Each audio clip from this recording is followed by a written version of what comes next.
has subjected India to sky-high tariffs while China is enjoying a reprieve.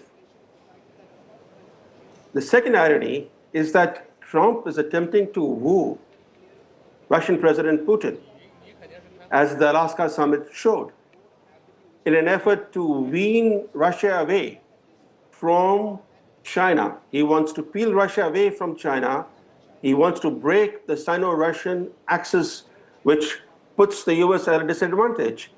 Yet at the same time, by imposing punitive tariffs and sanctions on India, he's driving India closer to China, creating considerable risks for the US at a time when the US needs India more than ever as a counterbalancing force in the Indo-Pacific. Now, coming to China, Xi Jinping is turning America's alienation of India into an opportunity to make India agree to fully normalize Sino-Indian relations largely on Beijing's terms. You remember that after the Chinese encroachments in eastern Ladakh, in India, the government made it very clear, the army chief, the foreign minister, the defense minister all said on record that status quo ante will have to be restored for India to fully normalize relations. That was stated repeatedly. And yet today, India has quietly dropped status quo ante and now talks about peace and tranquility along the LAC. Now, that's an important climb down that the Indian media is not even highlighting.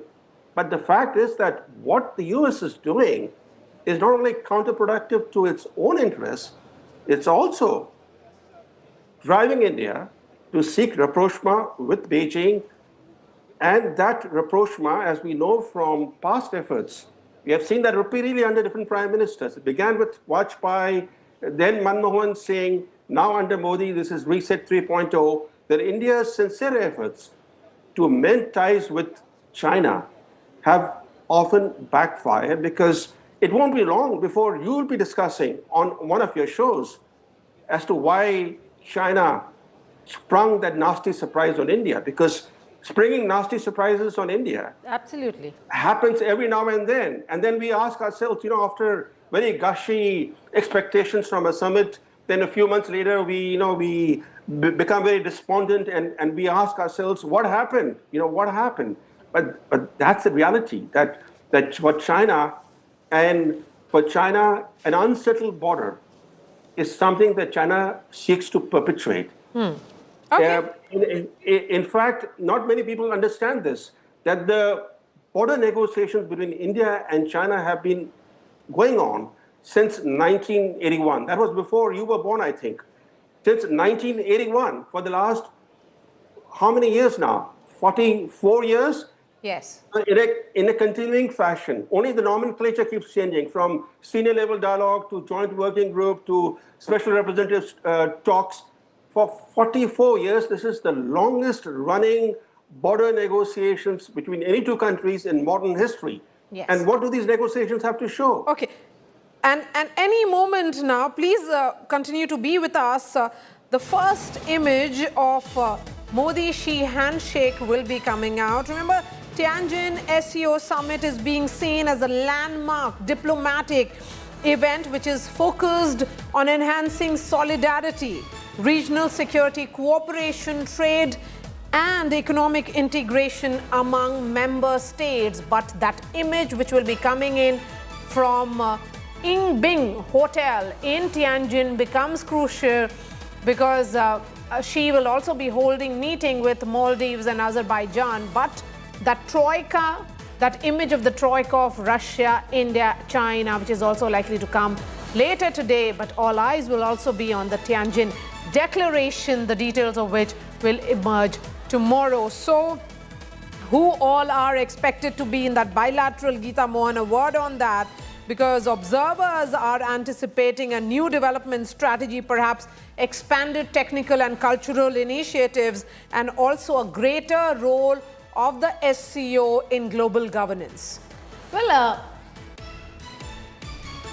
Go ahead, Geeta. Well, it is a very crucial meeting. What is interesting over here, I'm being told, is Dr. Jaishankar, in a long time, maybe for the first time, has not accompanied Prime Minister Modi for this meeting. That itself is crucial. We'll maybe get an update from Gaurav on what happened and is he there or not. But Vikram Misri, he's a very important China hand, has served in China, knows China inside out, is going to be there for that crucial meeting between President Xi Jinping and Prime Minister Modi.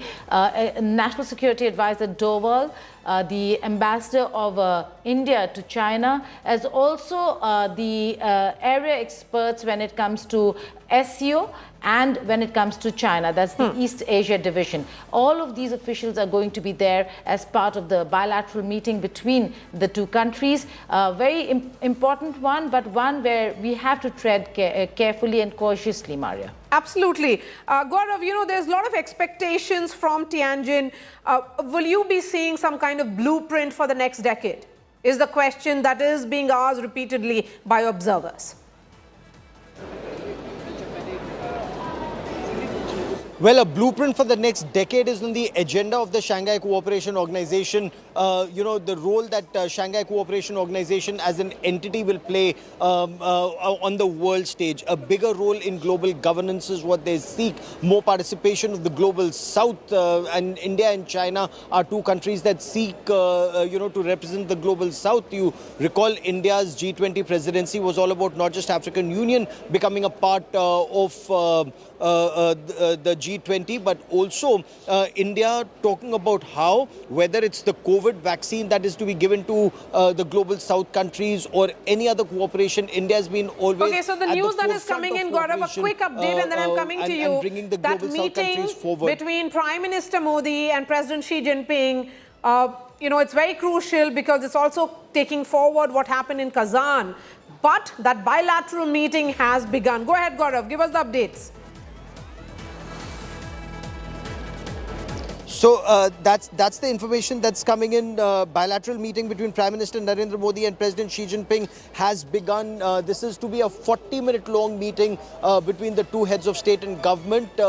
Just the two and their interpreters will be there for the initial part of this meeting.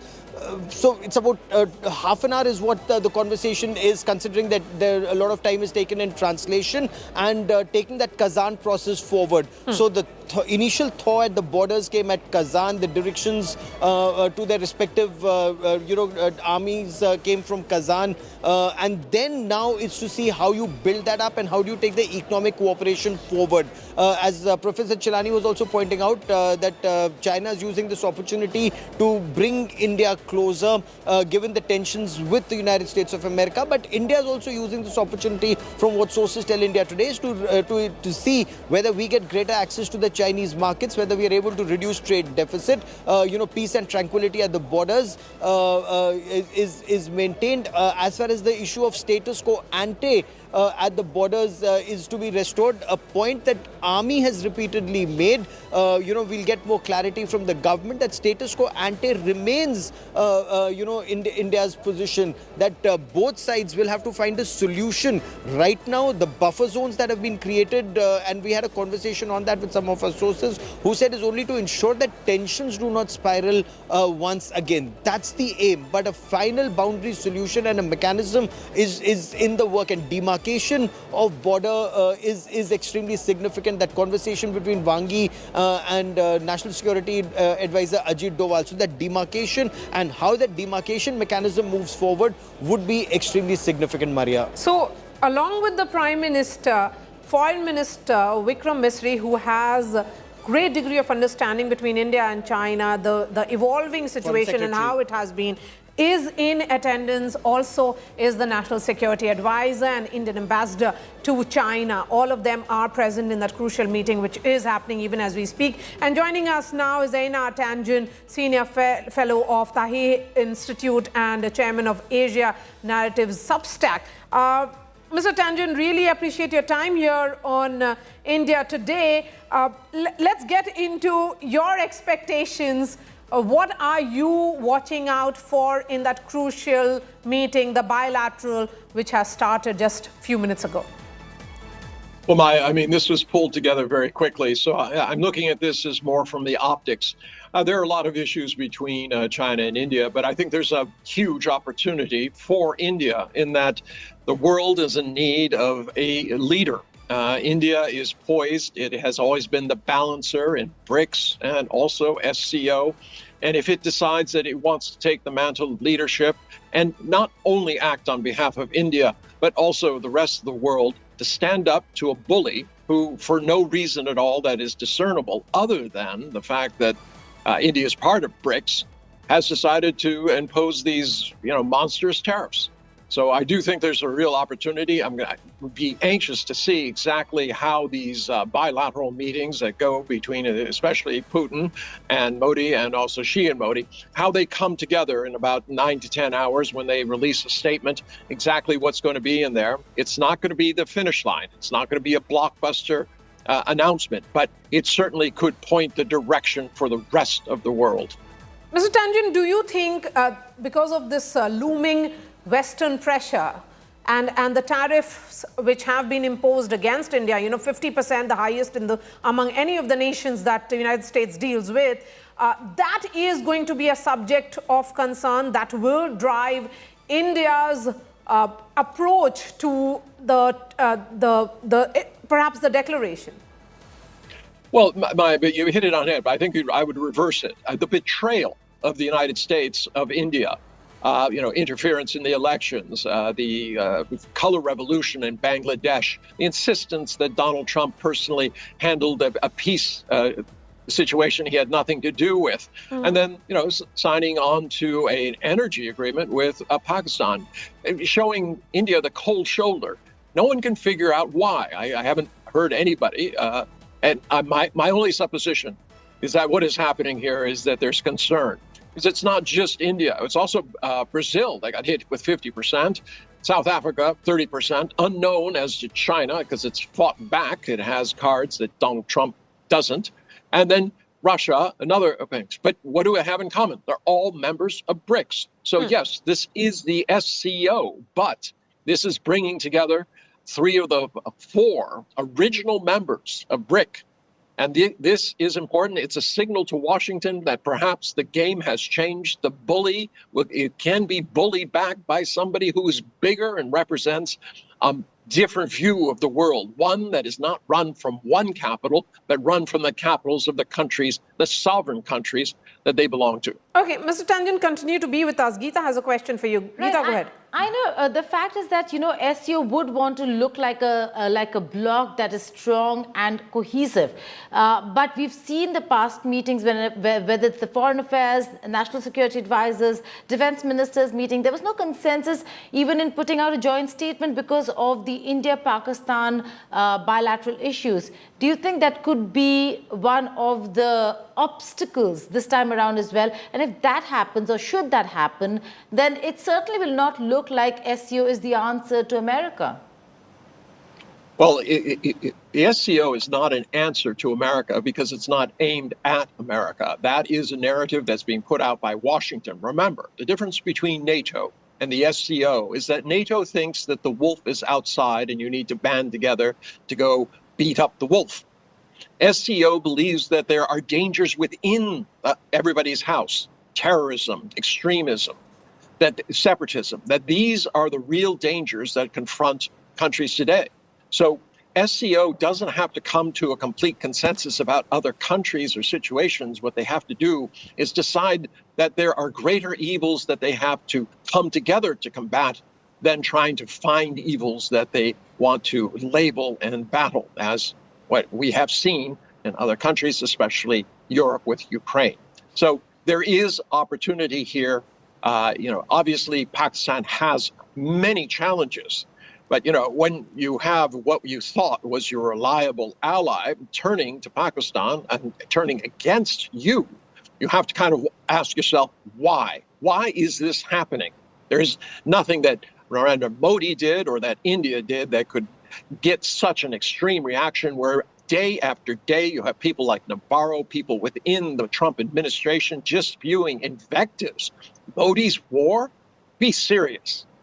So there has to be another reason. And I think when India comes to the realization, they'll realize that it's time to take on the mantle of leadership rather than try to follow a country that isn't interested in them. Gaurav, you have a question. Please go ahead.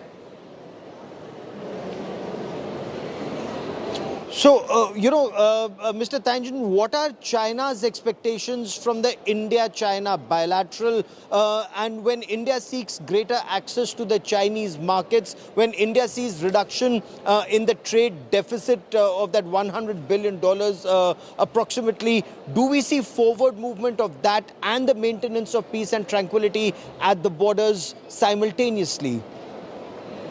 Well, they're certainly both on the agenda, and they will be discussed. The issue is the border issue has been around since 1962. I don't think you're going to settle that in the next 2 weeks. The economic issue is different. You've already seen 10 measures that have been adopted by China and some measures by India about opening up airspace, making it easier to get visas, people-to-people exchanges, etc. I think there can be a lot more progress on that because that is more immediate. It's transactional. But the long-term issue, the optics have to be there. Remember, the trust has been broken. Both sides have different narratives, but the trust is not there. So it's going to take time to build that trust, to reduce the 60,000 to 50,000 troops on both sides of the border, to make it clear that these are two civilizations who have no interest in battling each other.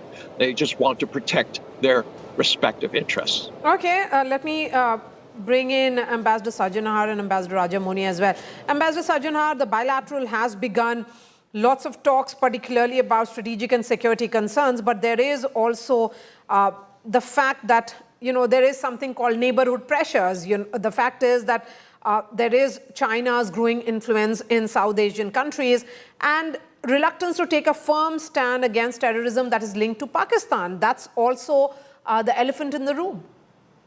No, absolutely. I think definitely the effort will be in the bilateral to normalize relations. I would, the word reset has been used in your discussions, I think quite loosely. I think reset is a very strong word. I would not use it for, what is going to happen as far as meeting between President Xi Jinping and Prime Minister Modi is concerned. I think this will be a very cautious move, a very cautious rapprochement between the two sides, basically trying to take it back to where it existed.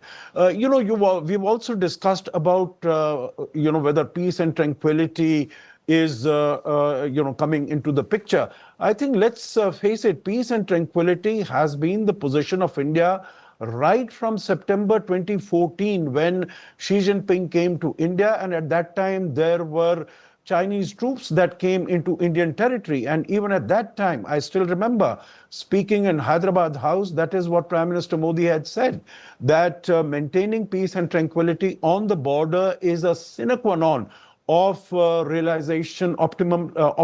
realization of bilateral ties. So I think the expectations should not be high as far as the meeting is concerned. It should not be built up. I think if you are able to get some baby steps in the direction of resolving some of the economic issues, basically maintaining that there should be predictability, that there should be stability in the bilateral ties. One point also, Maria, that I would like to make is that China would definitely like that India, as far as photo ops are concerned, that India should be seen that it is distancing itself from the United States and from the West. I am of the view that the US-India relationship is a very consequential relationship. Now, there has been a question that has been asked that, we have got no answer as to why Mr. Trump has changed in this manner. We have got no answer why in 2020, China decided to amass 50,000, 60,000 troops on my border. There are many unanswered questions there, which talk about the level of distrust between the two sides. I think this is a matter that India will resolve with the United States. China will try to see that, this strong partnership between India and US, strong Quad partnership, that is brought down to an extent so that, the India-US relationship is weakened. And that is something that we need to be mindful about. because, it is India-US partnership. Trade is an important component, but trade is not all of it. Yes. The United States is not asking to occupy 93,000 square kilometers of my territory as China is demanding. Okay, so if this is not a reset, perhaps revival is also not the right word to use here, Ambassador Rajamoni. How will you be describing this? Will it be cautious rapprochement, as Ambassador Sajjanar is saying, or are you of the opinion that this is a new chapter? No, I think this is clearly slow steps towards normalcy, slow steps towards the situation pre-Galwan, but we still have to see what happens, whether the border will go back to pre-Galwan. That is still a big question mark. How important is it? How much will India stress?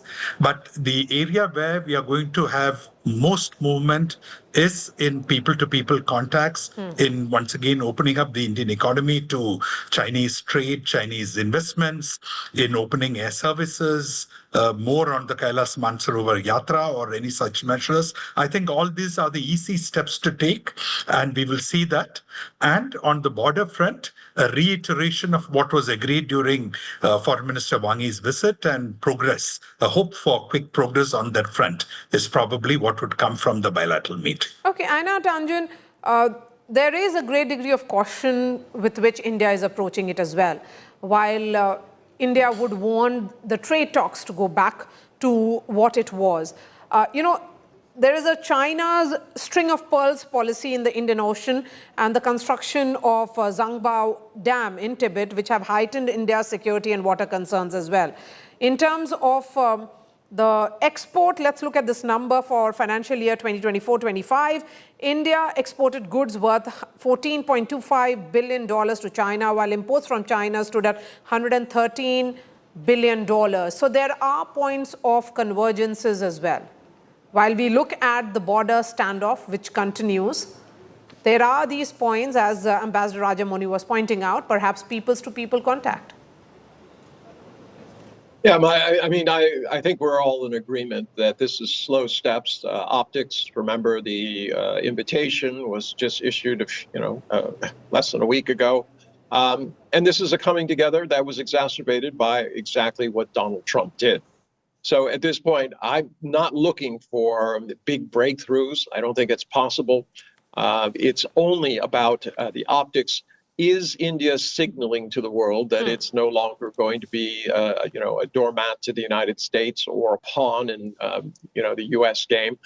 That's the area that we obviously disagree in. I do not think that if you look through recent history, that any friend of the United States has done well. Look what they've done to their neighbors, etc. I'm an American. It's not something I am proud to say. But, what happened in Afghanistan, Iraq, so many different places, Africa, South America.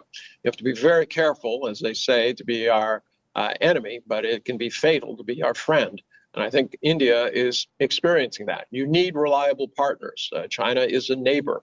There are issues, and they need to be resolved. But as I keep repeating, these issues have been around since 1962 in terms of the border. The insistence that this has to be settled in the next 3 months, I think, is unrealistic.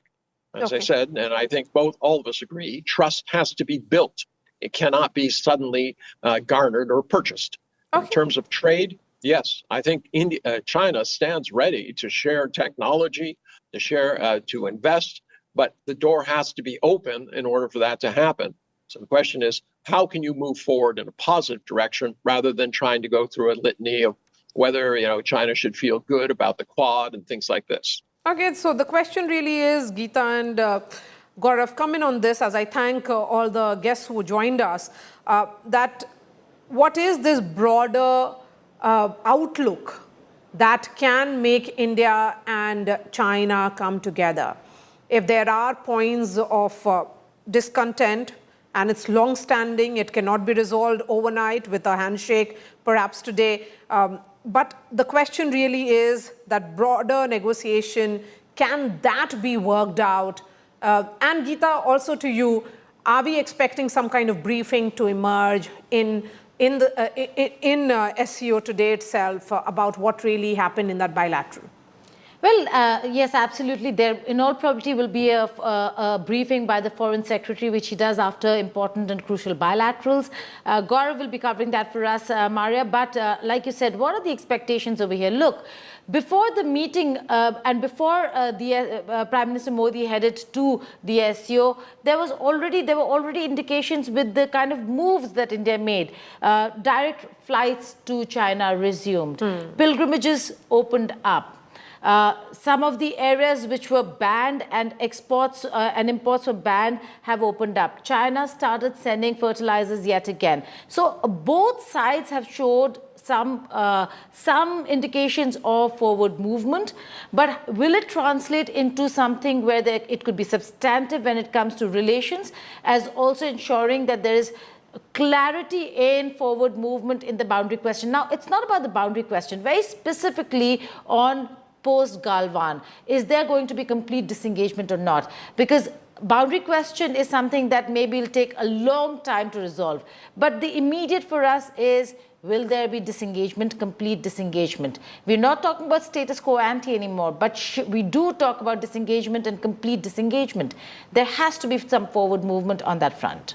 Okay, so expect some kind of forward movement on disengagement is the sense that Geeta is giving to us. But Gaurav, come in now. We can expect some kind of briefing to come in from the Foreign Secretary today.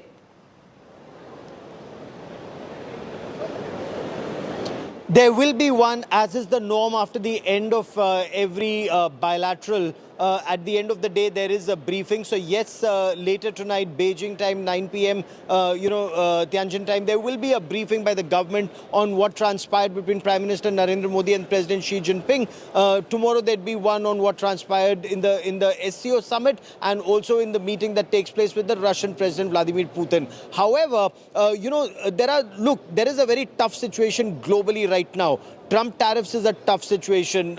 India is moving on with a free trade agreement with the United Kingdom, seeking one with the European Union, not reducing, increasing ties with Russia. However, there is no Russia, India, China trilateral at a summit level because not enough groundwork has happened for that. With China, you're trying to make the best of a bad situation. You're trying to see what best can India eke out of a very difficult situation at a time when the world is going through a churn.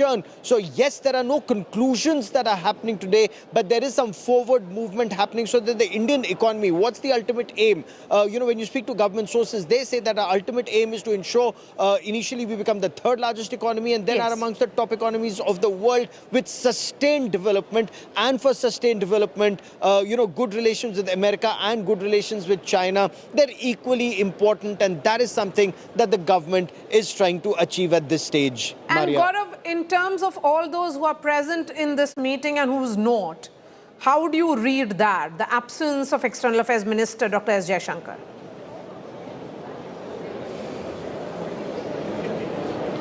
So right now, India remains engaged at multiple levels with multiple interlocutors across the world.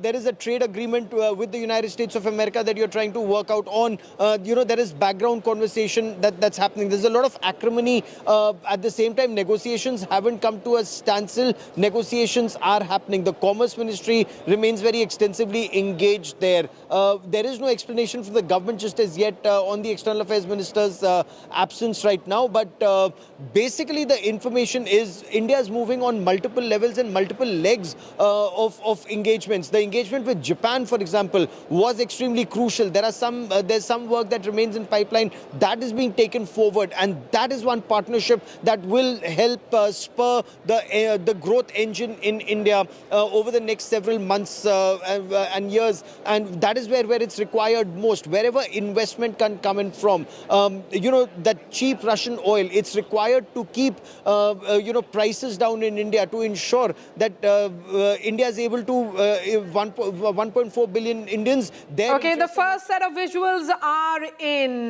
Xi Jinping and Prime Minister Narendra Modi in that bilateral, the crucial bilateral.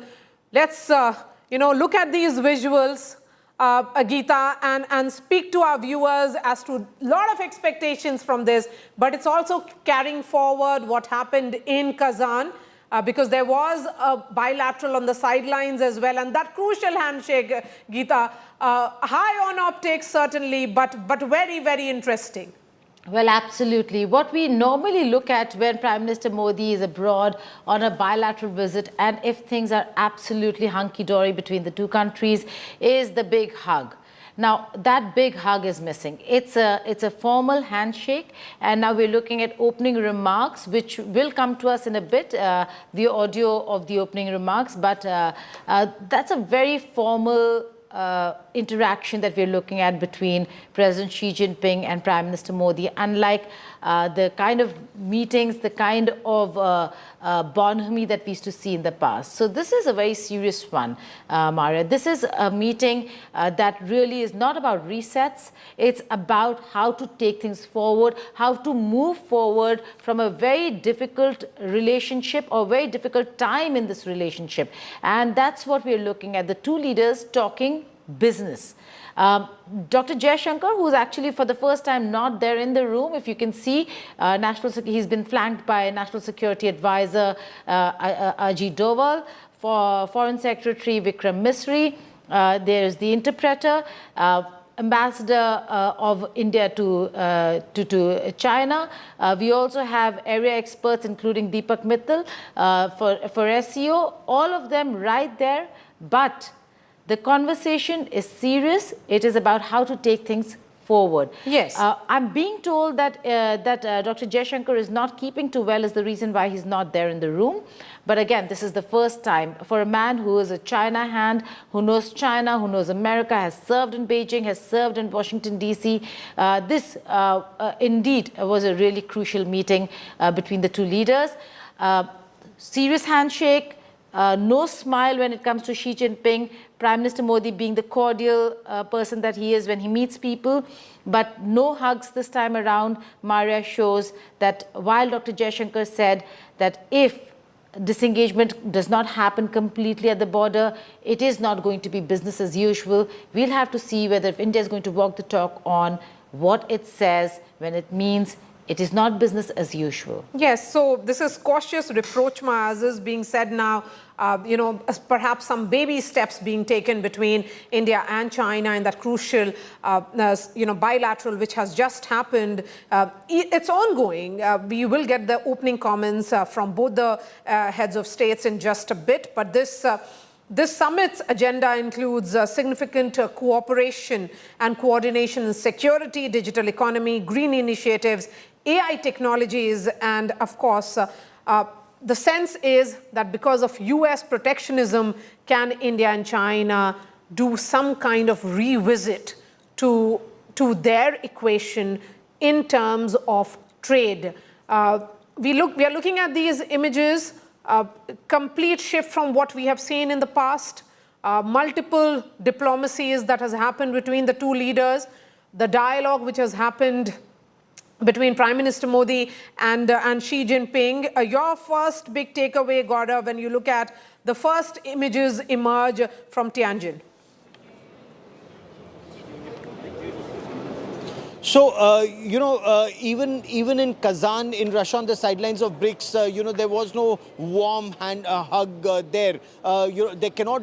Can't be a warm hug after what happened in Galwan 2020. And the relationship underwent a reset post 2020 completely. Now there's a cautious effort to bring the relationship on an even keel. Kazan brought, that movement forward. That's when the disengagement at the last two friction points took place. Now you're taking that initiative even forward. You're taking it forward on the economic front. You're taking it forward on the disengagement or de-escalation front, or working out on a mechanism for a wider solution. Because Wang Yi's conversation with National Security Advisor Ajit Doval in Delhi gave more indications of how serious India and China are on moving forward on that leg of the relationship, where India is also talking about demarcation. What will the road of that demarcation be remains to be worked out, but that is where that strategic direction will come from the leadership.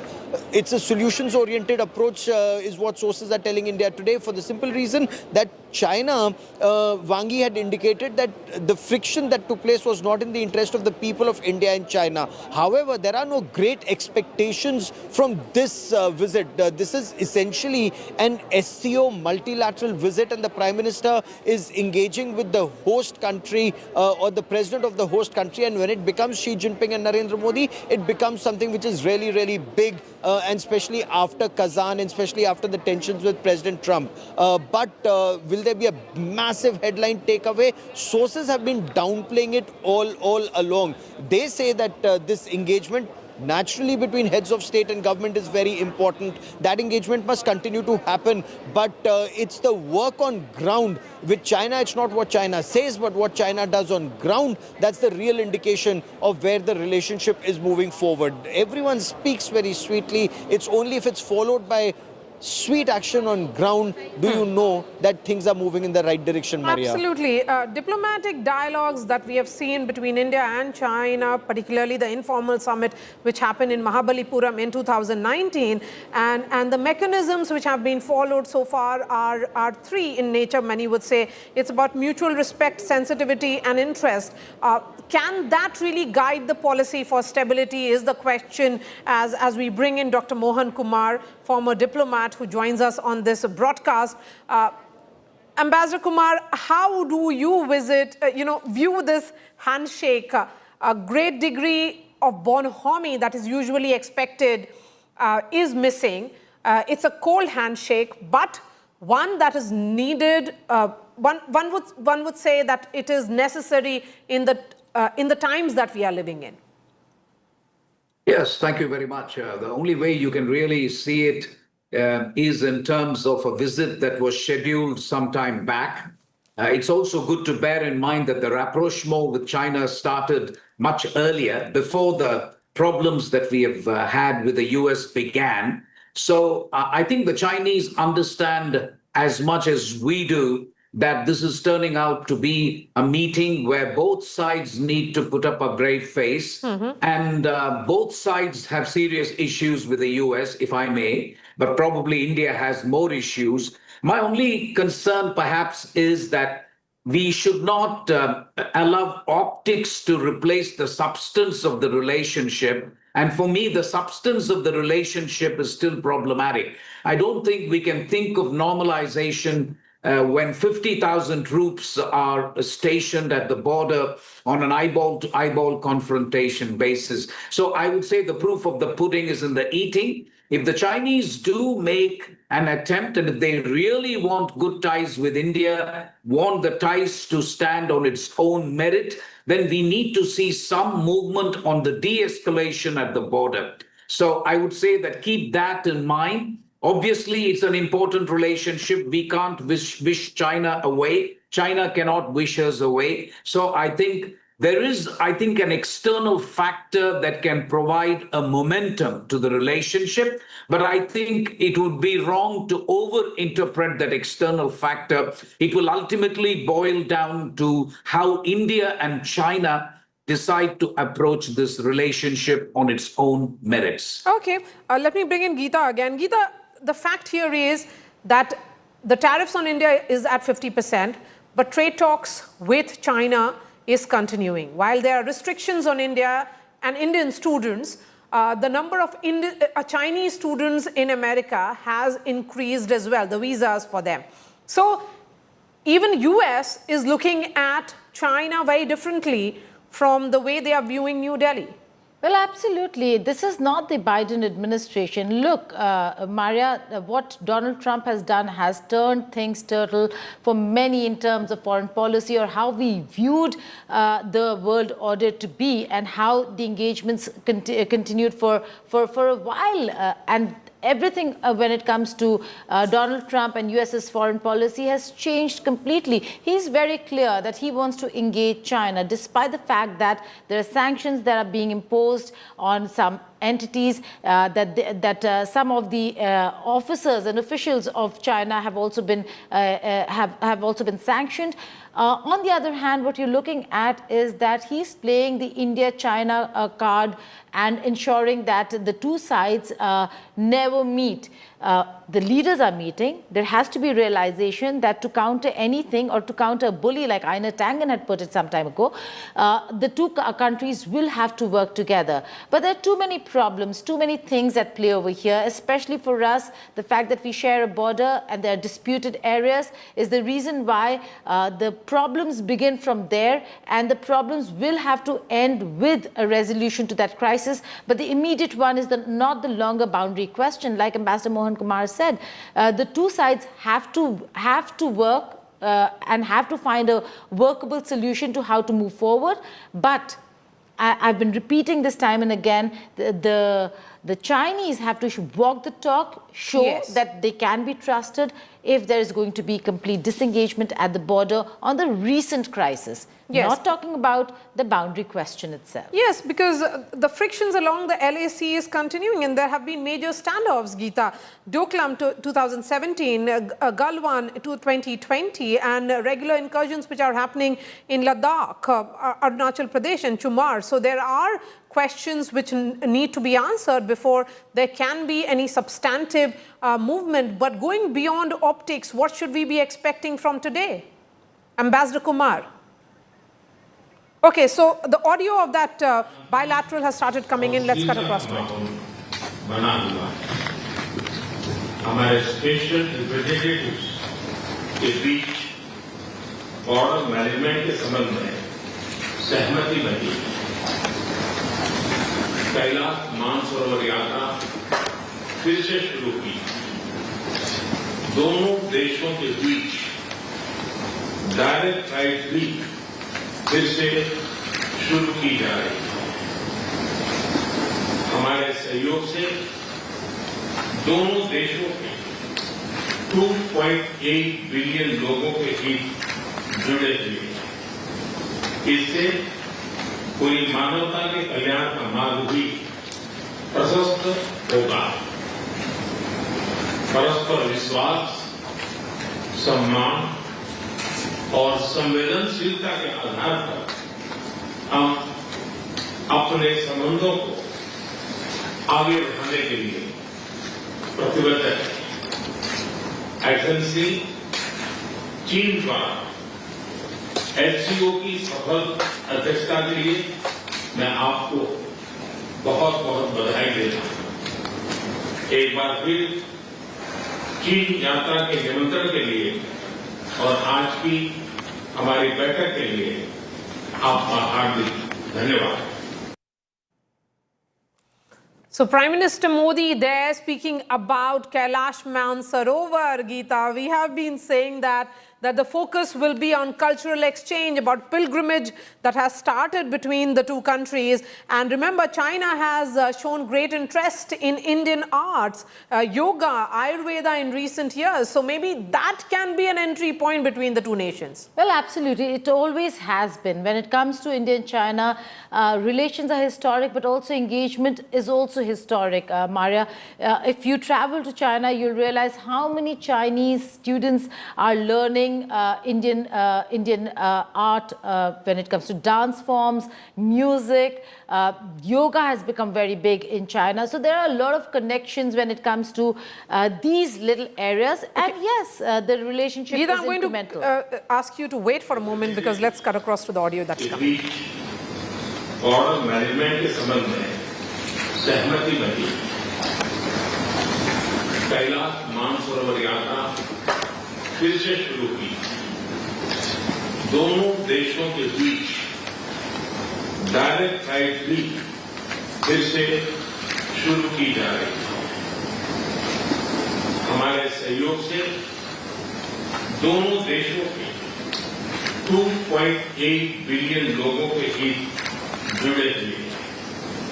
इससे पूरी मानवता के कल्याण का मार्ग भी प्रशस्त होगा। परस्पर विश्वास, सम्मान और संवेदनशीलता के आधार पर हम अपने संबंधों को आगे बढ़ाने के लिए प्रतिबद्ध है। एक्सेलेंसी, चीन द्वारा SCO की सफल अध्यक्षता के लिए मैं आपको बहुत बहुत बधाई देता हूं। एक बार फिर चीन यात्रा के निमंत्रण के लिए और आज की हमारी बैठक के लिए आपका हार्दिक धन्यवाद। So, Prime Minister Modi there emphasizing on two words, Geeta, Vishwas and Samman. That has been the milestone or the defining moment as far as India and China are concerned. It's about Vishwas, that faith, and Samman, mutual respect, which is needed here. He also spoke about border management. I think military disengagement at hotspots such as Depsang and Demchok was achieved by late 2024. And there is a renewed dialogue mechanism was established. But about total disengagement, whether that is going to happen, that remains to be seen. But Vishwas and Samman, I would say, is the big takeaway from that opening comment there, Geeta. Absolutely. The message is very clear. Mutual respect, dignity, and mutual trust. These are part of your Panchsheel agreement as well, although it has been violated many a time. But the fact, Maria, is that this is the first statement coming in from Prime Minister Modi where he's spoken of how India-China is the growth story. If there is anything that can lead to a real solution to humanitarian problems in the world, the two countries will have to work together towards that. He spoke about people-to-people exchange, the incremental steps that have been taken by the two sides when it comes to direct flights, Kailash Mansarovar Yatra, people-to-people exchange. But there are certain areas that still are a niggling issue. Journalist visas have still not been given. That still is a problem. Trade, while incremental steps in opening up yet again, we still have to see a lot more coming in. In terms of trusting each other, the most important thing that Prime Minister Modi said, it should be based on mutual trust and mutual respect. Yes. That trust cannot come, Maria, like you rightly said, if the border issue, the current border crisis is not resolved. Yes, resuming religious pilgrimage, issuing thousands of visas, fostered some kind of confidence between the two nations and their citizens. But it's about Vishwas and Samman, as the Prime Minister has put the spotlight again on it. Let's listen to what the Prime Minister's opening comments have been, and I'm going to go across to Gaurav. स्वागत के लिए मैं आपका हृदय से आभार व्यक्त करता हूं। पिछले वर्ष कजान में हमारी बहुत ही सार्थक चर्चा हुई थी। हमारे संबंधों को एक सकारात्मक दिशा मिली। सीमा पर डिसएंगेजमेंट के बाद शांति और स्थिरता का माहौल बना हुआ है। हमारे स्पेशल रिप्रेजेंटेटिव्स के बीच बॉर्डर मैनेजमेंट के संबंध में सहमति बनी। कैलाश मानसरोवर यात्रा फिर से शुरू की। दोनों देशों के बीच डायरेक्ट फ्लाइट भी फिर से शुरू की जा रही है। हमारे सहयोग से दोनों देशों के 2.8 बिलियन लोगों के हित जुड़े हुए हैं। इससे पूरी मानवता के कल्याण का मार्ग भी प्रशस्त होगा। परस्पर विश्वास, सम्मान और संवेदनशीलता के आधार पर हम अपने संबंधों को आगे बढ़ाने के लिए प्रतिबद्ध है। एक्सेलेंसी, चीन द्वारा SCO की सफल अध्यक्षता के लिए मैं आपको बहुत बहुत बधाई देता हूं। एक बार फिर चीन यात्रा के निमंत्रण के लिए और आज की हमारी बैठक के लिए आपका हार्दिक धन्यवाद। So Vishwas, Samman and Samvedanshilta is what Prime Minister is highlighting. He also spoke about how he has taken forward what was discussed in Kazan, that it was of some achievement certainly.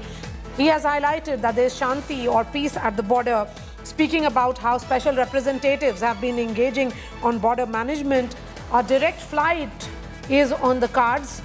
He also spoke about Kailash Mansarovar. So lots of points of convergences is what the Prime Minister has highlighted there. Gaurav, your big takeaway as we played that opening comment of Prime Minister Modi in that crucial bilateral.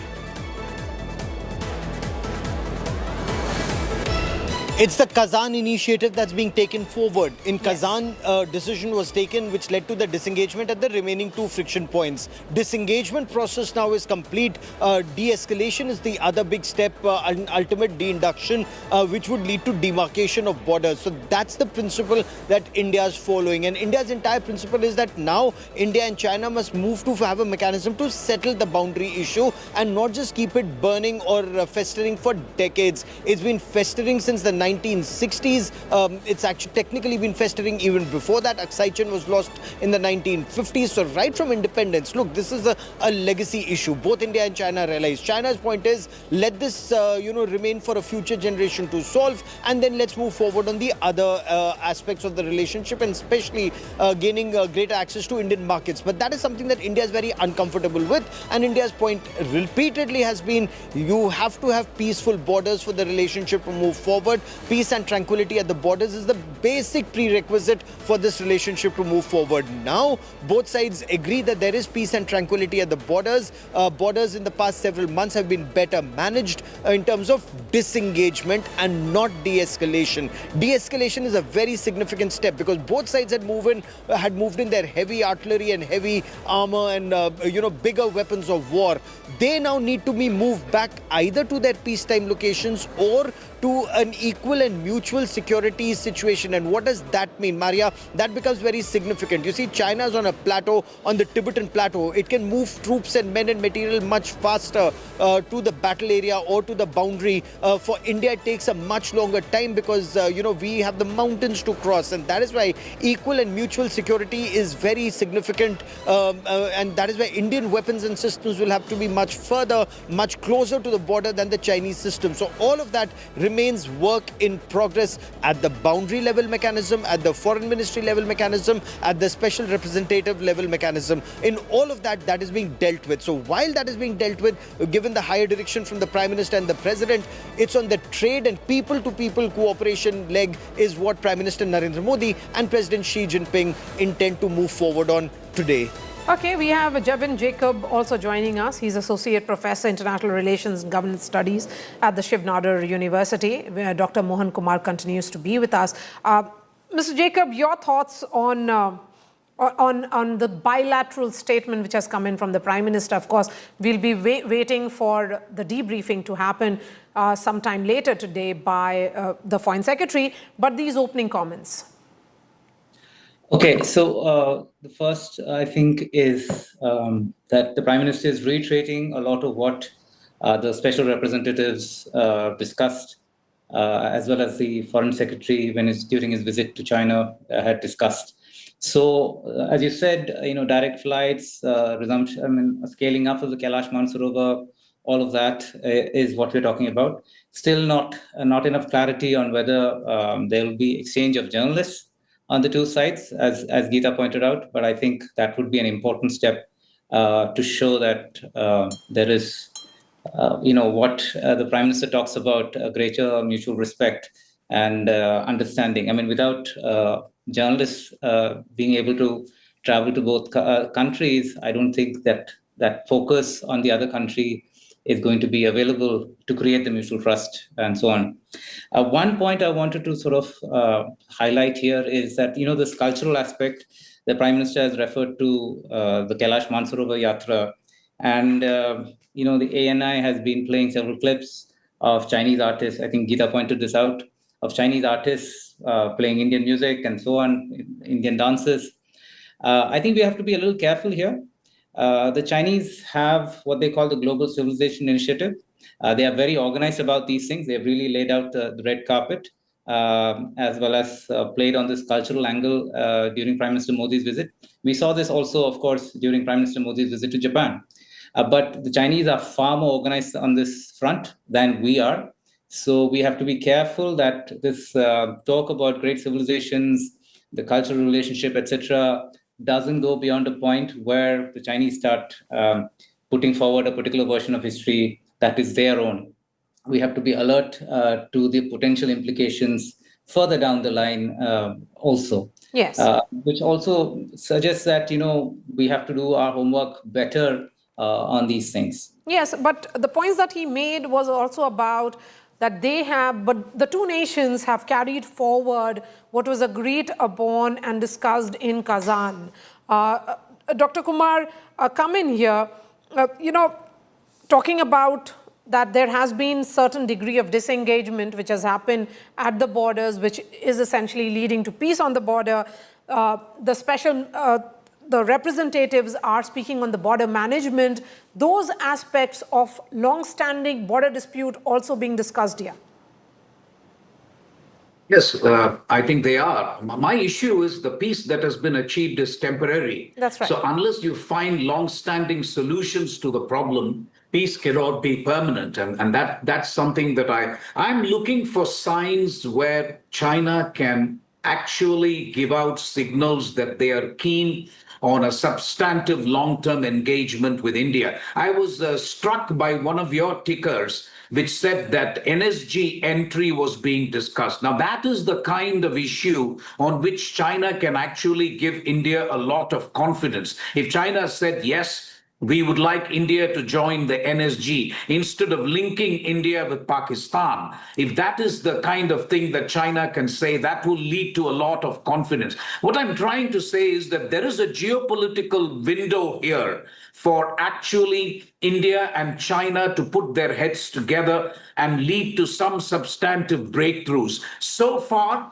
I'm only looking at soft measures or low-hanging fruits. I'm not able to see substantive concessions from China or from India. So as a hardcore diplomat, you have to ask yourself the question as to whether this is one of those moments where China also feels that India is in a slightly weak position. Yes. Can we then get concessions like removing restrictions on Chinese investment, get direct flights, people-to-people ties, and then see where it goes? So I'm trying to look for signs where China can be the bigger country, and it is a bigger country in terms of economics, trade, and investment. Can China make one solid concession which will make me believe, okay, this is what the Chinese want in terms of a substantive relationship? I'm sorry, I'm not able to see that just now, but I'm not saying the meeting is not a good one. It's good from our perspective.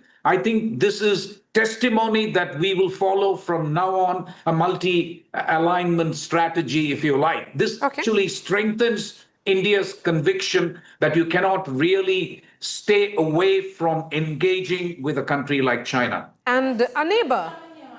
Yes, please. I think Ambassador Kumar, you're being quite an optimist if you're talking about NSG being a part of the conversation and thinking that that's a low-hanging fruit, because it certainly is not. Let's be realistic. It has been a part of conversations in many a meeting, but when it comes to actually delivering on that assurance, I don't think China is ready. And yes, Pakistan will always be a factor when it comes to NSG and India's entry. Absolutely. Let's play that opening comments of the Prime Minister again, and then I'm going to come back to all the guests. स्वागत के लिए मैं आपका हृदय से आभार व्यक्त करता हूं। पिछले वर्ष कजान में हमारी बहुत ही सार्थक चर्चा हुई थी। हमारे संबंधों को एक सकारात्मक दिशा मिली। सीमा पर डिसएंगेजमेंट के बाद शांति और स्थिरता का माहौल बना हुआ है। हमारे स्पेशल रिप्रेजेंटेटिव्स के बीच बॉर्डर मैनेजमेंट के संबंध में सहमति बनी। कैलाश मानसरोवर यात्रा फिर से शुरू की। दोनों देशों के बीच डायरेक्ट फ्लाइट भी फिर से शुरू की जा रही है। हमारे सहयोग से दोनों देशों के 2.8 बिलियन लोगों के हित जुड़े हुए हैं। इससे पूरी मानवता के कल्याण का मार्ग भी प्रशस्त होगा। परस्पर विश्वास, सम्मान और संवेदनशीलता के आधार पर हम अपने संबंधों को आगे बढ़ाने के लिए प्रतिबद्ध है। एक्सेलेंसी, चीन द्वारा SCO की सफल अध्यक्षता के लिए मैं आपको बहुत बहुत बधाई देता हूं। एक बार फिर चीन यात्रा के निमंत्रण के लिए और आज की हमारी बैठक के लिए आपका हार्दिक धन्यवाद। And joining us now is Dr. Tara Karta, terrorism and security expert, former director of National Security Council Secretariat. Dr. Tara Karta, in terms of optics, the larger sense is that there was no hug. It was a handshake and opening comments highlighting three big aspects of this equation or developing situation, as we say it. A cautious reproach maaz is being described between India and China. It is about Vishwas, Samman, and also Samvedanshilta, which is sensitivity. Yeah, I would imagine those things are being carefully watched in the US to see handshake, no handshake, all the rest of it. Even the lift of an eyebrow is probably watched carefully. But the fact remains that he's there. Right? I mean, this is something which he did not do last year. That itself is signal enough for anybody watching. Number two is the fact that he is coming from Japan with a solid, what shall I say, file with him on the agreements that you've had with Japan. That's right. That gives you a certain heft in this kind of circles. Because the Chinese-Japanese thing is not the best of relations, but we have very good ties with Japan. Number three, I think, is the fact that this time, what I always wondered, I was to think, what is SCO about and what do they do, actually? This time, I think the fact that the US tariffs are against all of China's neighbors with whom they have large trade deficits. That includes Vietnam, that includes Kazakhstan, and a bunch of countries. So they're all, sort of getting, I would assume they would be united on the fact that this is really roiling the economy. Okay. Ma'am, just hold on to your thoughts because that bilateral between Prime Minister Modi and Xi Jinping has just concluded. We'll get details from Foreign Secretary who will be doing the briefing at the media center in some time from now. But for the moment, what we can tell our viewers is that crucial bilateral between Prime Minister Modi and Xi Jinping has just concluded. Yes, ma'am, go ahead. So the fact that all of these countries, like recently this NDRC, the person who's at the table with Xi Jinping, the head of NDRC, they were negotiating with Kazakhstan for better, Kazakhstan is the sort of what they call the buckle for the Belt and Road Initiative. It's the largest trading partner with China. And the US recently said Kazakhstan is one of the worst offenders. It's the same language which they're using against India. So they wound up, I think, with a 25% tariff or something. So they are now trying to work towards reducing Kazakhstan's trade deficit. So I'm talking of just one case. China is also very, very annoyed with the tariffs on Vietnam because a lot of Chinese products go through Vietnam outwards. So there is US tariffs on Vietnam saying you cannot take outside exports through Vietnam and to other countries. So that is also there. So this might just be a unifying factor for SCO. That is my point, which so far I didn't really see anything that was bringing together such a disparate group of countries. I think we are the only democracy there. But it is an issue. So I think it's going to make quite a difference. Okay, so Dr. Tara Karta, do you think external factors, particularly the West in Donald Trump himself has pushed these nations who had a lot of disagreements together?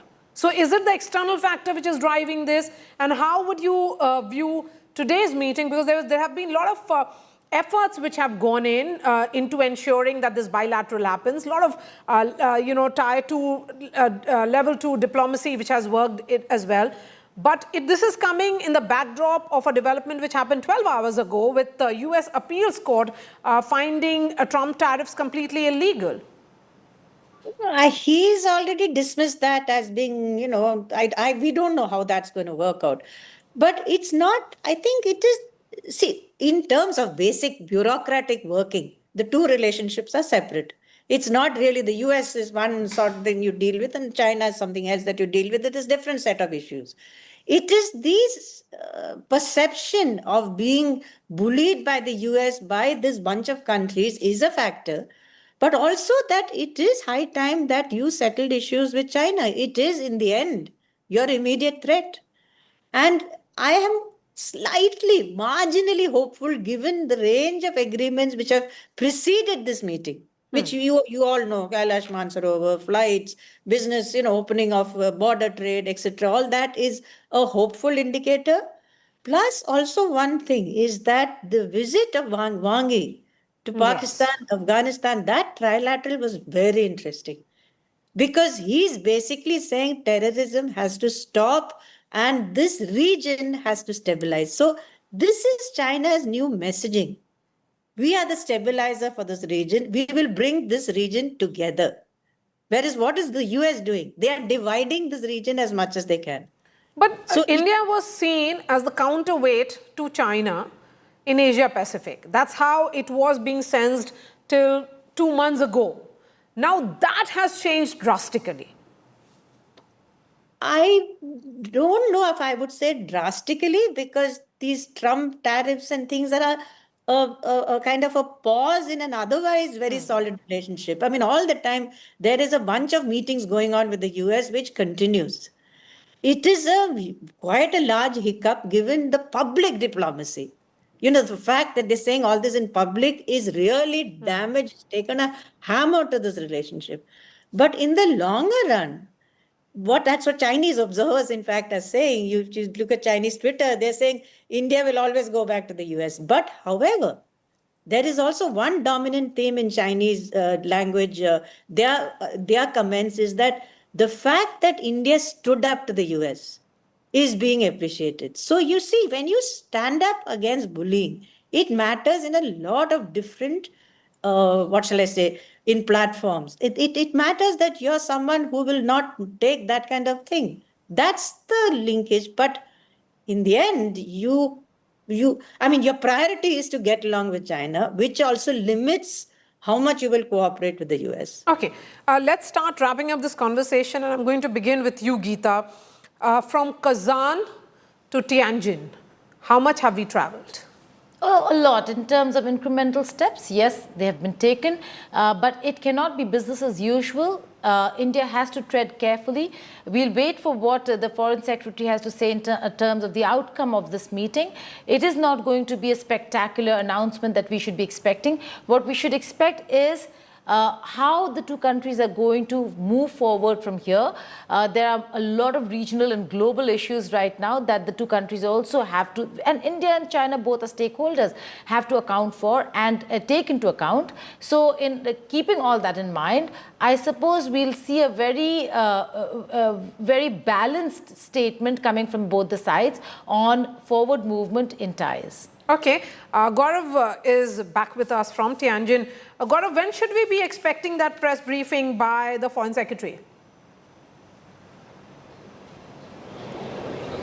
So it's 9 p.m. local time here in China. So it's late night because when all the engagements of the day are over. So right now it's the first bilateral that's over and perhaps the most important for the day. But there are several others that are in the works, in the pipeline. And then when the day is over, then the government will have this press briefing where we will be given details of what transpired. But so hopefully soon, through sources, we should have some more information about what transpired and which direction is this relationship moving forward in. But all indications are, since the entire focus this time is the Shanghai Cooperation Organization multilateral visit, India's big push is also multilateral here. So when it comes to India-China bilaterals, it's taking stock of what the relationship has been so far and moving, in case it's satisfactory, then it's moving forward in the same direction ensure peace and tranquility at the borders, ease up on trade, get more access to each other's markets, and have more people to people. As far as, I think it was Professor Mohan Kumar, Dr. Mohan Kumar or Professor Jacob, who were mentioning as far as cultural relations are concerned, yes, China has been pushing quite a bit on cultural ties and people to people and civilizational ties between India and China, and they have showcased a lot of what they are learning about Indian culture, Indian art, Indian dance form, Indian music form, classical Indian music. They have their narrative, India has our narrative. So it's not as if the Chinese are able to push through their narrative and India's, just accepting everything that comes from China. There's a very strong pushback from the Indian side too on the Indian narrative. That's right. Ambassador Mohan Kumar, the question that I asked Geeta, and I want you to answer that as well. Of course, we'll get more details of what happened in that bilateral meeting from the press briefing. But in terms of the opening comment, how much do you think the distance the two nations have traveled in the backdrop of the global development and the geopolitical situation from Kazan to Tianjin? So, as I said, I think there is a geopolitical window here for both countries, frankly. That is both, I would say, India and China. And what we do in that window is really up to us in terms of whether India can, try to engage China. And whether China can really extend an olive branch to India is, I think, the main point at issue. And I'm not sure so far from the comments that I heard as to whether I can interpret this as a major paradigm shift in the Chinese position. Perhaps it's unrealistic to expect China to change its positions now. We will just have to wait it out. Okay, so you will wait it out because China may not change its position outrightly. We are yet to hear what was the opening comment of Xi Jinping. Professor Jacob. So I think we should, go into this with our eyes wide open. Things don't change overnight. Questions, this is a major meeting after 7 years. We don't know when the next meeting will be. And so what we have to see is what happens now as a follow-up. Will all the points that we've agreed on actually be implemented? I think there is, certainly there is a case to be made to make use of a geopolitical moment. This entire meeting is being, put up against the backdrop of the Trump tariffs. But the meeting was agreed on much, much earlier. The India-China relationship has a dynamic of its own, independent of the United States. So I think we have to wait and watch. We might have to ask ourselves the question whether we could have held out for more. We talk about strategic patience all the time. Did we jump the gun? Did we hurry up things? Are we getting the best deal out? These are all questions I think that will only be answered in the days to come. Okay, a piece of breaking news coming in now as to what Xi Jinping told Prime Minister Modi. And after Prime Minister Modi sent that message of Vishwas Samman and Samvedanshilta, which is sensitivity, President Xi Jinping said that he is happy to be in Tianjin. He's welcoming Prime Minister Modi to Tianjin and he's happy to see him. It is a great pleasure to meet you again, Prime Minister. I welcome you to China for the SCO summit. Last year, we had a successful meeting in Kazan. Those are the words of Xi Jinping. Yes, Gaurav, give us the details.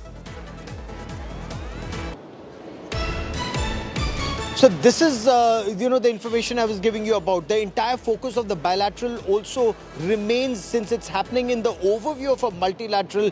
China's focus is also a multilateral visit in which India, an important part of the SCO, is here. India's focus is also in the SCO, and the two are meeting and sharing notes. They're comparing notes. The big thaw that we saw in Kazan, that process perhaps being taken forward, but no major declaration is what sources are telling India today throughout, that do not expect a very massive breakthrough to happen in like Kazan here in Tianjin. The Tianjin effort is the SCO effort.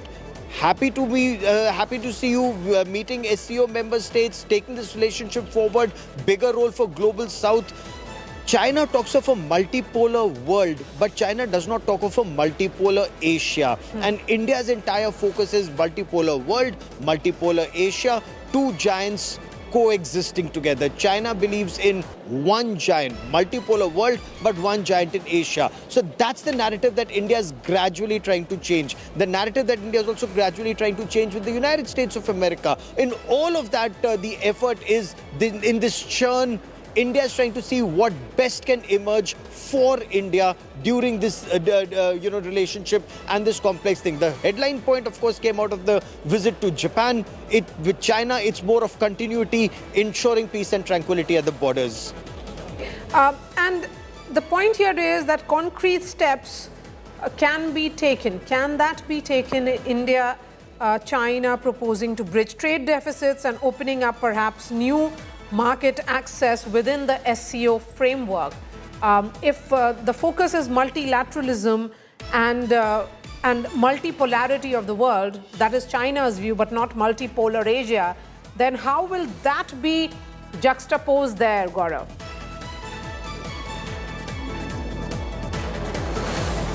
You know, that's the complex part.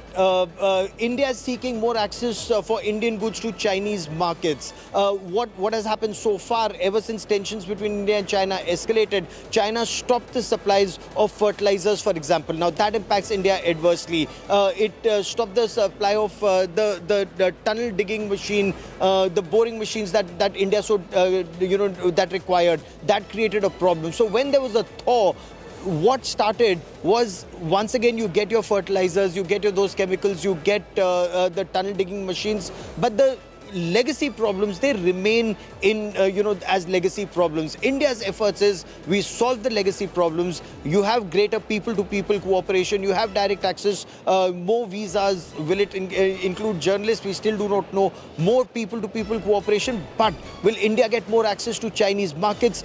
That problem still remains. The trade deficit of $100 billion, that still remains. How will that get addressed? Still remains work in progress, as sources in the government tell India today. Okay, of course, what is appearing from the Tianjin summit is, yes, there are these bilaterals taking place, but the larger focus, of course, will be on the multilateral meeting, which is the SCO summit. Geeta Mohan, reflecting both on core sticking points and also potential opportunities in India-China dynamics. Do you see there are more opportunities? Are you of the opinion that there are more sticking points? Well, there are a lot of opportunities, but the sticking points don't allow us to exploit those opportunities, Maria. So we have to be realistic. It is going to be not a spectacular outcome when it comes to this meeting. It is a way forward, how to move forward in a very, very unpredictable world today. The fact that India and China need to, in many ways than one, stand together. And it's not just India-China, Maria. You'll be seeing Russia, India, China also. So if Russia, India, China come together, have an understanding of a working relationship that also could ease a lot of the economic problems and troubles that we are seeing not just in the region, but we'll be seeing through the world. So sensibility should prevail over here. Okay. Dr. Tarakarta, you made an interesting observation when you joined us on this broadcast. You said, at least they are meeting. Just look at it. Prime Minister Modi has traveled to Tianjin for this summit. So that in itself is a big movement forward. Well, it is, considering that all that has happened so far. I mean, I'm talking from the Western point of view, how they're going to look at it. As far as we are concerned, however, that border situation remains central. As long as you are sitting nose to nose on the border, everything else is gloss. That is the bottom line. But however, I really like Gaurav Sawant's point he made that China doesn't talk of a multipolar Asia. It wants to talk of a multipolar world. China doesn't recognize you as a pole. It sees you as one of those, small countries which it has to deal with. Now, from the sense I'm getting, like I said, from the Chinese media, from Chinese chatter, is that, like I said, again, the fact that it stood up to the tariffs makes a difference. But that is just an additional thing. Also, what you said, the fact that can you send exports to China? What are you capable of exporting? Not just one-way thing. So that the fact that the NDRC chairman is is right next to his, I think is one thing down President Xi Jinping, that clearly is a very important facet of this dialogue. Because that they are the key in terms of the trade issues. And for us at the moment, for Prime Minister Modi, the economy is number one. Priority, yes. Yeah.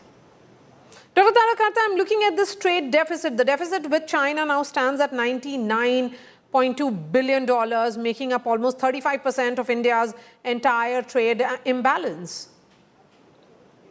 It's massive, and which is where the US commentators say that this SCO is going nowhere because we have a trade surplus with the US, whereas you have a trade deficit with the China. So this whole China is central to all of these countries which are attending it. And you've seen Russia coming with I think 3 deputy prime ministers. There's a huge delegation. They're all, I won't say they're dependent on China, but it is the key to their economic welfare. For us, the US is still important. You can't get away from that. Okay. And unless the Chinese are willing to change that equation drastically, but again, like I said, part of it is our fault. What are you capable of exporting? That's also an issue. When you talk of Atmanirbhar, you need to look at that as well. But that is it is very crucial. I don't know if there's a big breakthrough because that is not Beijing style. In giving this huge. Okay, so there is more news coming in, ma'am, about what President Xi Jinping said. He has said that this year marks the 75th anniversary of China-India diplomatic relations.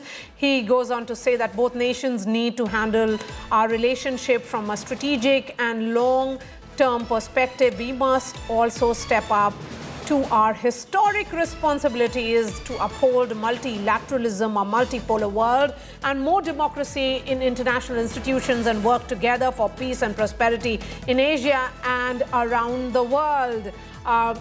Let me bring in Gaurav again. President Xi Jinping here, Gaurav, saying that the world is going towards transformation, and China and India are 2 of the most civilizational countries. We are the world's most populous countries and part of the global south. It is vital to be friends, a good neighbor, and the dragon and the elephant to come together.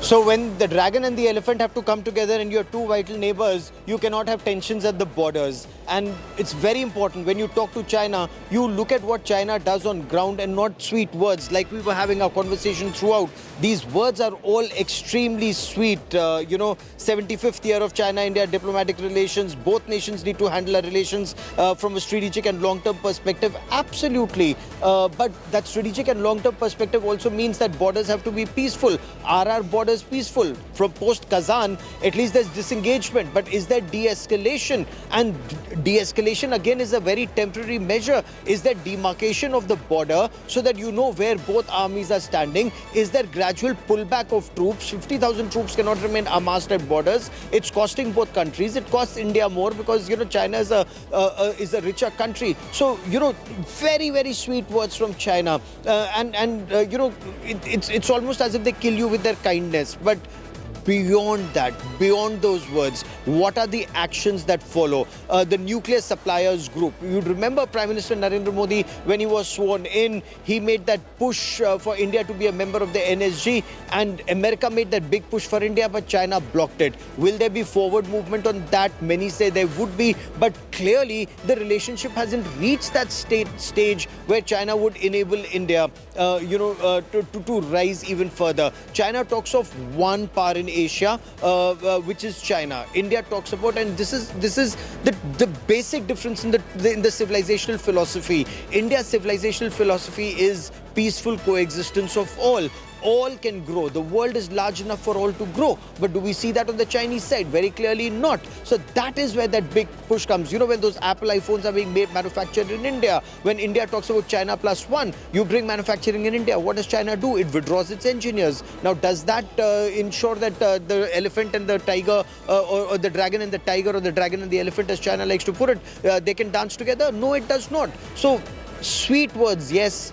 India very clearly wants to see sweet action follow. The relationship will be gauged by action on ground, not by sweet words of diplomacy. Okay, mutual respect, sensitivity and interest is what India also highlighted here, Gaurav. But when you say that we have to move beyond sweet words, do you sense that this nature of sweetness was also there in the past? And then it was followed by betrayal, multiple such incidents, Doklam, Galwan, and regular incursions which are happening in Ladakh? Or is there some shift in China's language too? Look, China has followed one policy and a civilizational policy, which we unfortunately, our memories are very short. When the Kargil war was happening, China started making a road towards Finger 8. Because we were involved in the Kargil war of 1999, India kind of chose to ignore it. We ignore problems till the time they're at our doorstep. Each time a Chinese head of state visits India, their soldiers follow at the LAC. And Dr. Tara Kartha can tell us better. We have actually mapped it each time. When Dr. Manmohan Singh came to China, and I had accompanied Dr. Manmohan Singh on board Air India 1 that time, 2013, when the BDCA Border Defense Cooperation Agreement was inked, there was so much bonhomie. Wow, India and China are moving forward together. There's a Border Defense Cooperation Agreement being signed. Chinese troops had already come into Indian territory when Dr. Manmohan Singh was here. When the then Chinese premier had come to India, Chinese border troops had also come in the Chumar sector. When Xi Jinping came to India in 2014, you had an incursion that was taking place in Chumar. So it is SOP, standard operating procedure. We chose many times, we choose to bury it under the carpet, we choose to ignore it, but Chinese do it each time. So sweet words followed by their actions on ground with their troops on ground. That's standard procedure. But this time, is it happening? This time, well, post Doklam, things changed. Doklam was the first time that you started pushing them back or holding them there. Galwan was the first time that you had friction that took place, and there were losses of lives on either side, and a friction that lasted till the Kazan 2024 led to the disengagement at the remaining two friction points. So now you're once again taking those baby steps, and now when a head of state or government travels to each other's country, you already have additional troops who are deployed on ground to ensure that their other troops cannot come in. But it took India a very long time to learn that lesson. Again, sweet words, yes, sweet action is what India looks at. And that is why Galwan was quite a turning point. Doklam and Galwan have been a turning point in India-China relationship. How you deal with them on ground, at sea, all of that just goes on to show you want a relationship, you want a partnership, but you want it on equal terms. But to have a partnership on equal terms, our economy will also have to grow to the same pace. A $4 trillion economy versus an $18 trillion economy clearly cannot be equal. Like a $4 trillion economy taking on a $30 trillion economy of the United States of America, a $4 billion economy and America, that just kind of shows the big difference. And yet, we are punching quite a bit, but then it's a tough fight ahead. Yes. So let's try and wrap this up again, and let's put the spotlight now on the multipolar scenario that we are witnessing there, because you are at the SCO summit. What's lined up for today, and when can we expect that crucial Tianjin declaration? What about that crucial meeting which is expected between Prime Minister Modi and Vladimir Putin?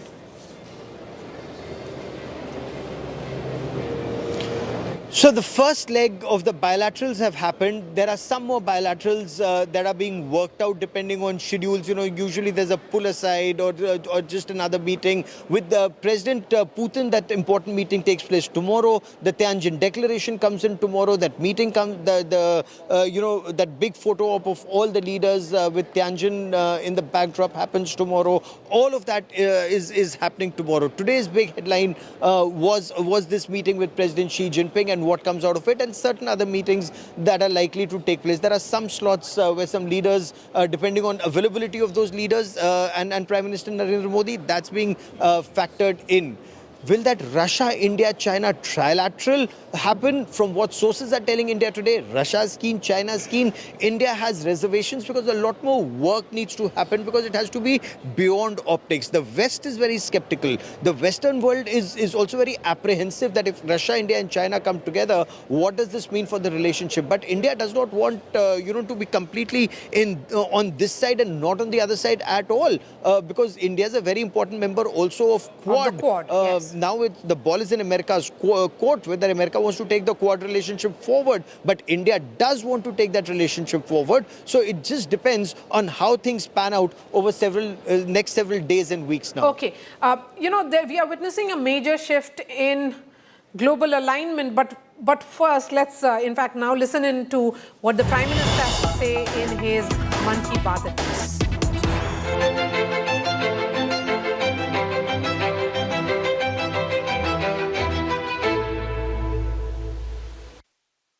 मेरे प्यारे देशवासियों, नमस्कार। Monsoon के इस मौसम में प्राकृतिक आपदाएं देश की कसौटी कर रही हैं। पिछले कुछ हफ्तों में हमने बाढ़ और भूस्खलन का बड़ा कहर देखा है। कहीं घर उजड़ गए, कहीं खेत डूब गए, परिवार के परिवार उजड़ गए। पानी के तेज बहाव में कहीं पुल बह गए, सड़कें बह गई, लोगों का जीवन संकट में फंस गया। इन घटनाओं ने हर हिंदुस्तानी को दुखी किया है। जिन परिवारों ने अपने प्रियजन खोए, उनका दर्द हम सबका दर्द है। जहां भी संकट आया, वहां के लोगों को बचाने के लिए हमारे एनडीआरएफ, एसडीआरएफ के जवान, अन्य सुरक्षा बल, हर कोई दिन रात जुटे रहे। जवानों ने तकनीक का सहारा भी लिया है।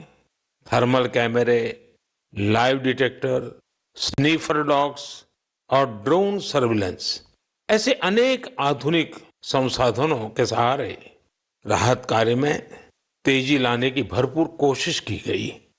इस दौरान हेलीकॉप्टर से राहत सामग्री पहुंचाई गई, घायलों को एयरलिफ्ट किया गया।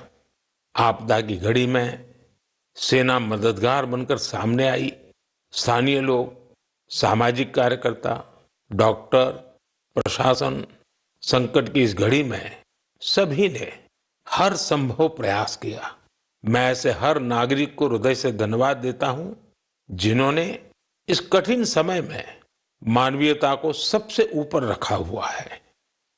मेरे प्यारे देशवासियों, बाढ़ और बारिश की इस तबाही के बीच जम्मू कश्मीर ने दो बहुत खास उपलब्धियां भी हासिल की हैं। इन पर ज्यादा लोगों का ध्यान नहीं गया, लेकिन जब आप उन उपलब्धियों के बारे में जानेंगे तो आपको बहुत खुशी होगी। जम्मू कश्मीर के पुलवामा के एक स्टेडियम में रिकॉर्ड संख्या में लोग इकट्ठा हुए। यहां पुलवामा का पहला डे नाइट क्रिकेट मैच खेला गया। पहले ये होना असंभव था, लेकिन अब मेरा देश बदल रहा है। ये मैच रॉयल प्रीमियर लीग का हिस्सा है, जिसमें जम्मू कश्मीर की अलग अलग टीमें खेल रही हैं। इतने सारे लोग, खासकर युवा, पुलवामा में रात के समय हजारों की तादाद में क्रिकेट का आनंद लेते हुए ये नजारा वाकई देखने लायक था। साथियों, दूसरा आयोजन जिसने ध्यान खींचा वो है देश में हुआ पहला खेलो इंडिया वाटर स्पोर्ट्स फेस्टिवल, और वो भी श्रीनगर की डल झील पर हुआ। सचमुच ऐसा उत्सव आयोजित करने के लिए ये कितनी खास जगह है। इसका उद्देश्य है जम्मू कश्मीर में वाटर स्पोर्ट्स को और लोकप्रिय बनाना। इसमें पूरे भारत से 800 से अधिक एथलीट्स ने हिस्सा लिया। महिला एथलीट्स भी पीछे नहीं रही, उनकी भागीदारी भी लगभग पुरुषों के बराबर थी। मैं उन सभी खिलाड़ियों को बधाई देना चाहता हूं जिन्होंने इसमें भाग लिया। विशेष बधाई मध्य प्रदेश को, जिसने सबसे ज्यादा मेडल जीते। उसके बाद हरियाणा और उड़ीसा का स्थान रहा। जम्मू कश्मीर की सरकार और वहां की जनता की आत्मीयता और मेहमान नवाजी की मैं भूरी भूरी प्रशंसा करता हूं। साथियों, इस आयोजन से जुड़े अनुभव को आप तक पहुंचाने के लिए मैंने सोचा है कि ऐसे 2 खिलाड़ियों से भी बात करूं जिन्होंने इसमें हिस्सा लिया। उनमें से एक है ओडिशा की रश्मिता साहू और दूसरे हैं श्रीनगर के मोहसिन अली। आइए सुनते हैं वो क्या कहते हैं। रश्मिता जी नमस्ते। नमस्ते सर। जय जगन्नाथ। जय जगन्नाथ सर। रश्मिता जी, सबसे पहले तो आपको खेल जगत में सफलता के लिए बहुत बहुत बधाई। Thank you sir. रश्मिता, हमारे श्रोता आपके बारे में और आपकी खेल यात्रा के बारे में जानने के लिए बहुत उत्सुक है। मैं भी बहुत उत्सुक हूँ, बताइए। सर मैं रश्मिता साहू हूँ, उड़ीसा से, और मैं कैनोइंग प्लेयर हूँ।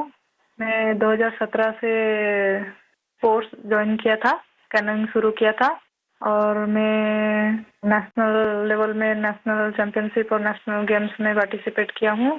मेरा 41 मेडल से 13 गोल्ड, 14 सिल्वर और 14 ब्रॉन्ज मेडल सर। इस खेल की रुचि कैसे बनी? सबसे पहले किसने आपको इस तरफ प्रेरित किया? आपके परिवार में खेल का वातावरण है क्या? नहीं सर, मैं जिस गांव से आती हूँ उसमें खेल का कोई ये नहीं था। तो इधर नदी में बोटिंग हो रहा था, तो ऐसे स्विमिंग के लिए गया था। तो ऐसे मैं और मेरा दोस्त लोग ऐसे स्विमिंग कर रहा था, तो एक बोट गया है कैनोइंग काइकिंग का। तो मेरे को उसके बारे में कुछ पता नहीं था, तो मैंने मेरा दोस्त को पूछा बोटिंग करते हैं। मैं उसको बोला कि मुझे भी जाना है, कैसे कैसे जाना है मुझे भी बताओ। तो उधर जाके बात करो बोला है। फिर मैं तुरंत घर में जाके पापा मेरे को जाना है, पापा मेरे को जाना है। फिर पापा लोग ठीक है लेके आया। उस टाइम ट्रायल तो नहीं था। फिर कोच लोग ने बोला कि ट्रायल फरवरी में होता है, फरवरी मार्च में, आप उस टाइम ट्रायल के टाइम में आ जाओ। फिर मैं ट्रायल के टाइम में आया। अच्छा रश्मिता, कश्मीर में हुए खेलो इंडिया वाटर स्पोर्ट्स फेस्टिवल में आपका स्वयं का अनुभव कैसा रहा? पहली बार कश्मीर गई थी? हाँ सर, मैं पहली बार कश्मीर गई थी। हम लोग को उधर फर्स्ट खेलो इंडिया वाटर स्पोर्ट्स फेस्टिवल आयोजित किया गया था। उसमें मेरा 2 इवेंट था, सिंगल 200 मीटर और 500 मीटर डबल में, और मैं दोनों में गोल्ड मेडल हासिल किया हूँ सर। अरे वाह, दोनों में ले आई हो। Yes sir. बहुत बहुत बधाई। Thank you sir. अच्छा रश्मिता, वाटर स्पोर्ट्स के अलावा आपकी क्या हॉबीज हैं? सर वाटर स्पोर्ट्स के अलावा सर मेरे को रनिंग बहुत अच्छा लगता है। जब भी मैं छुट्टी में जाती हूँ तब मैं रनिंग के लिए जाती हूँ। मेरा जो पुराना फील्ड है उधर मैं पहले थोड़ा सा फुटबॉल खेलना सीखी थी, तो उधर जब भी जाती थी मैं बहुत रनिंग करती हूँ, और मैं फुटबॉल भी खेलती हूँ सर, थोड़ा बहुत। मतलब खेल आपके रगों में है? हाँ सर, मैं जब फर्स्ट क्लास से 10th क्लास तक जब स्कूल में था, तो मैं जो भी पार्टिसिपेट करता था उसमें सब में फास्ट होता था, चैंपियन होता था सर। रश्मिता, जो लोग आपकी तरह खेलों में आगे बढ़ना चाहते हैं, अगर उनको कोई संदेश देना है तो आप क्या दोगी? सर बहुत सारे बच्चे, उनको घर से निकलना भी मना होता है, और लड़की हो बाहर में कैसे जाओगे, और किसी किसी का पैसा का दिक्कत की वजह से वो लोग खेल छोड़ रहे हैं। और ये जो खेलो इंडिया का स्कीम हो रहा है उसमें बहुत सारे बच्चों को पैसा का भी मदद मिलता है, और बहुत सारे बच्चों को बहुत सारे हेल्प मिल रहा है। उसके वजह से बहुत सारे बच्चे आगे जा पा रहे हैं। और मैं बोलूँगी सबसे कि खेल को छोड़ो मत, खेल से बहुत आगे जा सकते हैं। तो खेल तो एक खेल है, लेकिन उसमें शरीर का हर अंश स्वस्थ भी रहता है, और खेल को आगे लेके इंडिया को मेडल दिलवाना हमारा कर्तव्य है सर। चलिए रश्मिता जी, मुझे बहुत अच्छा लगा। आपको फिर से एक बार बहुत बहुत बधाई, और आपके पिताजी को भी मेरी तरफ से प्रणाम कहिएगा, क्योंकि उन्होंने इतनी कठिनाइयों के बीच भी एक बेटी को आगे बढ़ने के लिए इतना प्रोत्साहन दिया। मेरी बहुत बहुत शुभकामनाएं हैं। धन्यवाद। Thank you sir. जय जगन्नाथ। जय जगन्नाथ सर। मोहसिन अली नमस्ते। नमस्ते सर। मोहसिन जी, आपको बहुत बहुत बधाई और आपके उज्जवल भविष्य के लिए बहुत बहुत शुभकामनाएं। Thank you sir. मोहसिन, आपने पहले खेलो इंडिया वाटर स्पोर्ट्स इसका फेस्टिवल, और उसमें भी सबसे पहला गोल्ड मेडल जीतने वाले आपको कैसा लगा? सर बहुत ही खुश हूँ मैंने गोल्ड मेडल जीता है खेलो इंडिया में, जो पहली बार हुआ है यहाँ पर। कश्मीर में। लोगों में क्या चर्चा है? बहुत ही चर्चा है सर, पूरी फैमिली खुश है अभी। आपके स्कूल वाले? स्कूल वाले भी सब खुश है। कश्मीर में सब बोलते हैं आप गोल्ड मेडलिस्ट हो। तो आप तो बड़े सेलिब्रिटी बन गए। Yes sir. अच्छा, वाटर स्पोर्ट्स की रुचि कैसे बनी और उसके फायदे क्या नजर आ रहे हैं आप? पहले बचपन में मैंने देखा वो बोट चलती हुई वहाँ पर डल लेक में, पापा ने बोला आप करोगे? हाँ मुझे भी शौक है। मैं भी फिर गया वहाँ पर सेंटर में मैडम के पास, फिर मैम ने मुझे सिखाया, ब्रिटिश मैम ने। अच्छा मोहसिन, पूरे देश के लोग आए थे, पहली बार वाटर स्पोर्ट्स का कार्यक्रम हुआ और वो भी श्रीनगर में हुआ, वो भी डल झील में हुआ। इतने सारे देश के लोग आए तो वहाँ के लोगों को क्या फील होता था? बहुत ही खुशी है सर, सब बहुत अच्छी जगह है, पूरा अच्छा है यहाँ पर, फैसिलिटी सब कुछ अच्छी है, सब यहाँ पर सब कुछ अच्छा रहा खेलो इंडिया में। तो आप कहीं खेलने के लिए कश्मीर के बाहर गए हैं कभी? इससे मैं भोपाल गया हूँ, गोवा गया हूँ, केरला गया हूँ, हिमाचल गया हूँ। अच्छा, फिर आप तो पूरा हिंदुस्तान देख लिए है। Yes sir. अच्छा, इतने सारे खिलाड़ी वहाँ आए थे। Yes sir. तो नए दोस्त बनाए कि नहीं बनाए? सर बहुत दोस्त बना दिए, एक साथ भी घूमे हम यहाँ पर, डल लेक में, लाल चौक में, पूरे जगह घूमे हम सर, पहलगाम भी गए थे। यस सर, पूरी जगह। देखिए, मैंने तो देखा है कि जम्मू कश्मीर में स्पोर्ट्स टैलेंट बड़ा गजब का है जी। Yes sir. हमारे जो जम्मू कश्मीर के नौजवान है वो देश का नाम रोशन करे, इतना सामर्थ्य है उनके अंदर और आपने करके दिखाया है। सर मेरा ड्रीम है ओलंपिक में मेडल जीतना, वही ड्रीम है। वाह, शाबाश। वही ड्रीम है सर। देखिए, आपसे सुन करके ही मेरे तो रोंगटे खड़े हो गए। सर अभी वही ड्रीम है मेरा, ओलंपिक में मेडल जीतना, देश के लिए नेशनल एंथम बजाना, बस वही ड्रीम है मेरा। मेरे देश का एक मजदूर परिवार का बेटा इतने बड़े सपने देखता है, मतलब ये देश बहुत आगे बढ़ने वाला है। सर बहुत आगे बढ़ने वाला है, हम शुक्रगुजार हैं इंडिया गवर्नमेंट का जिनने इतना यहाँ पर खेलो इंडिया क्या यहाँ पर पहली बार हुआ है सर। अभी तो तुम्हारा स्कूल में भी जय जयकार चलता होगा। Yes sir. चलिए मोहसिन, मुझे बहुत अच्छा लगा आपसे बात करके और मेरी तरफ से आपके पिताजी को विशेष रूप से मेरा धन्यवाद करना, क्योंकि उन्होंने मजदूरी की जिंदगी जी करके भी आपकी जिंदगी बनाई है और आपने अपने पिताजी के शब्दों पर बिल्कुल आराम किए बिना 10 साल तक तपस्या की है। ये खिलाड़ी के लिए बहुत बड़ी प्रेरणा होती है और आपके कोच को भी मैं बहुत बधाई देता हूं